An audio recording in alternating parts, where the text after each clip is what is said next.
Estamos de volta e converso agora com a presidente do movimento Escolas Abertas Cuiabá, Franciele Claudino Brustolin.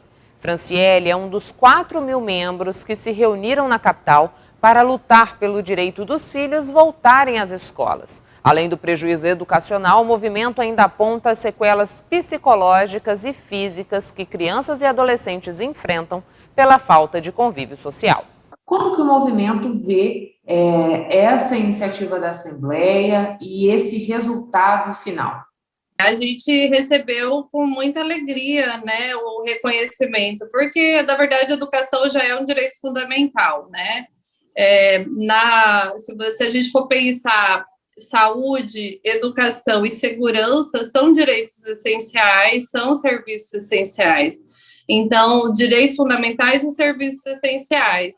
Então, agora foi o reconhecimento por uma questão histórica, ele não estava reconhecido como serviço essencial. Então, agora simplesmente chancelou algo que a gente já tinha direito de ter reconhecido. Então, a gente ficou muito feliz, porque é uma sensação de escolas abertas de forma perene, né? Porque a gente estava lidando com o fechamento de escola sem qualquer cunho científico por trás. A princípio, quando fecharam as escolas no início da pandemia, há mais de um ano atrás, a gente concordou que realmente era o melhor. E a gente se fechou em casa, tiramos as crianças da escola sem problema algum.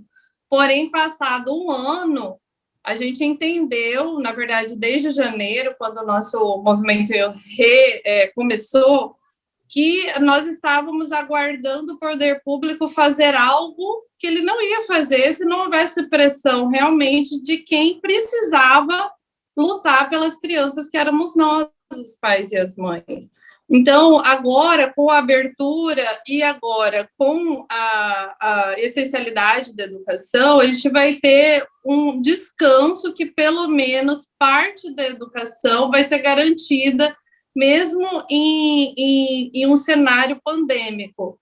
E a gente só pleiteou, só lutou por isso, justamente porque a ciência mostrou da segurança das escolas e que a reabertura não está ligada a supercontágio, né? Nós não somos um movimento que quer escolas abertas a qualquer custo.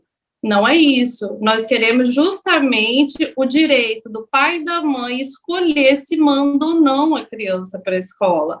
É um movimento que contempla aquela mãe que não quer mandar, que tem medo. A gente tem muitos apoiadores que estão do nosso lado e não mandam as crianças para a escola, mas entendem que tem pessoas que precisam disso e, como a escola é segura, precisa trabalhar, precisa que alguém eduque o seu filho, que tenha um ambiente seguro para deixar, e elas também apoiam isso. Então, nós somos eminentemente um movimento civil, sem qualquer cunho partidário. Nós somos mães, eu trabalho, eu tenho 4 crianças, eu tenho uma casa, então não é fácil para a gente sair do nosso lugar comum, né, da nossa condição passiva e vir a público, tentar movimentar o cenário político para iniciar um trabalho a favor dos nossos filhos. Mas a gente percebeu que nossos filhos não têm sindicato, toda a ciência falava que as crianças eram menos contaminadas, transmitiam menos, que as escolas estavam se mostrando seguras no mundo inteiro pela reabertura, mas ninguém olhava por elas. Então, a gente vem nesse viés aí, nesse nicho, tentando trazer a esclarecimento mesmo para os pais e para as mães, e tentando fazer com que a sociedade entenda que escola no sistema híbrido é algo democrático e é possível e é seguro. É isso, basicamente.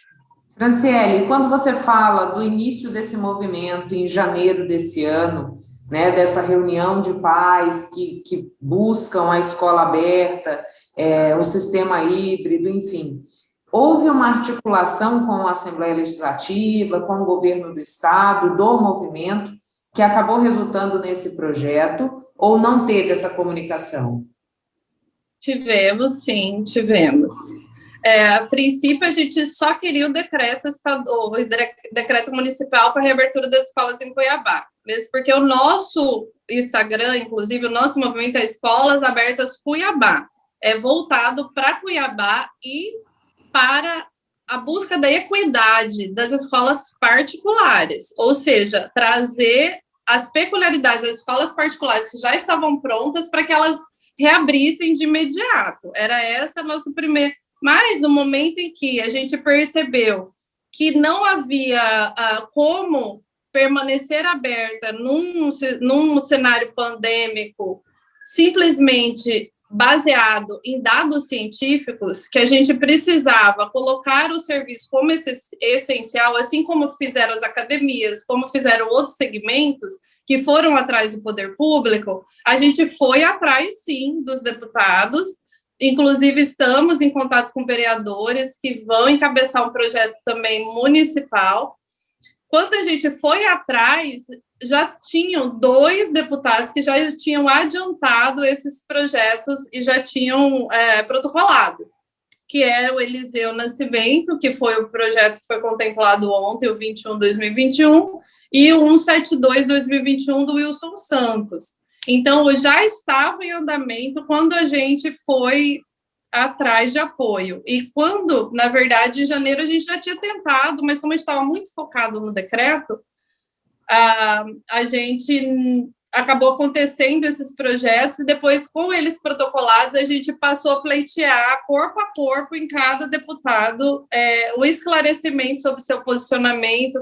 A gente fez, Michele, um memorial de escolas abertas, um memorial com toda a documentação mais atualizada, científica. É um documento técnico-científico, com vários documentos traduzidos e não traduzidos, explicando o que a ciência fala a respeito da reabertura das escolas, o que é necessário para se tornar possível uma escola segura, quais são as experiências mundiais. Então, a gente fez esse documento, passou a levar tanto pessoalmente para algumas autoridades que têm poder decisório, e também a gente fez um drive na nuvem, né, que a gente conseguia compartilhar esse documento, para que as decisões e os posicionamentos a respeito das escolas abertas fosse baseado em estudos científicos, e não na política do medo, né, que impera hoje em dia, a gente vê, né, que é interessante. Então, sem entrar nos pormenores a respeito disso, mas aí a gente tentou combater o medo com informação. Você citou alguns problemas que as crianças vêm enfrentando por conta desse isolamento, por conta de não estarem no convívio do ambiente escolar. Você podia falar um pouco mais disso para a gente? O que vocês, mães do movimento, perceberam dentro de casa e que as motivou a encampar essa luta? Eu, particularmente, eu tenho uma filha em fase de alfabetização. Essa minha filha, ela me questionava muito. Mamãe, eu vou poder comprar meu material escolar? Ela ficava ansiosa. Mamãe, esse ano eu vou aprender a escrever? Mamãe, eu vou conseguir ler alguma coisa esse ano? Então, eu via a ansiedade dela, né? Com aquela expectativa, volta às aulas ou não volta? Vai ser online não quer de jeito nenhum.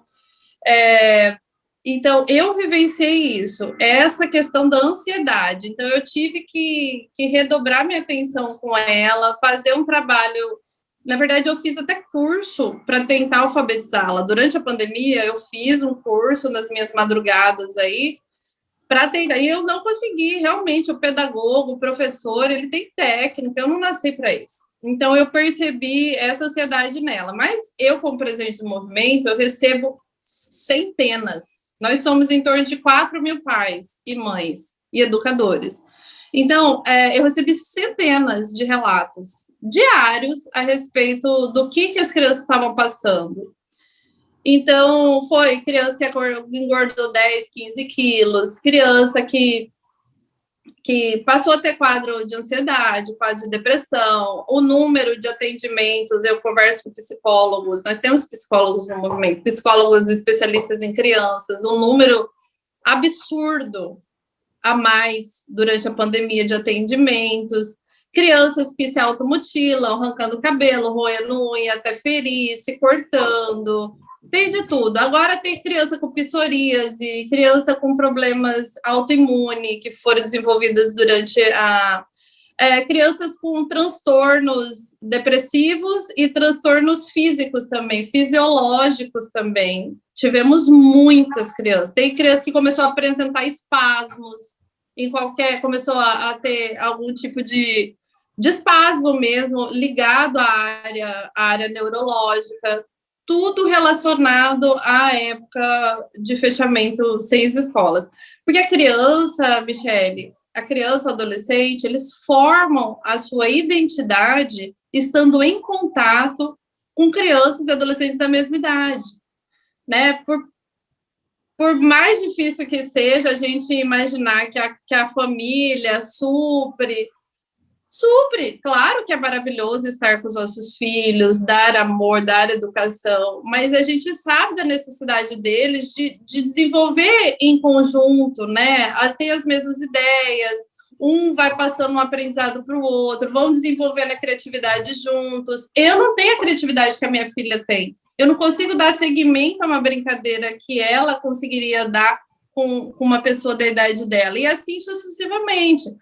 Então, as perdas psicológicas dessas crianças vão ser sentidas por décadas, a gente não tem nem noção. Nós temos estudos a respeito do que vai representar isso. E quanto mais demora abrir as escolas, mais demora a adaptação das escolas para um ponto ótimo.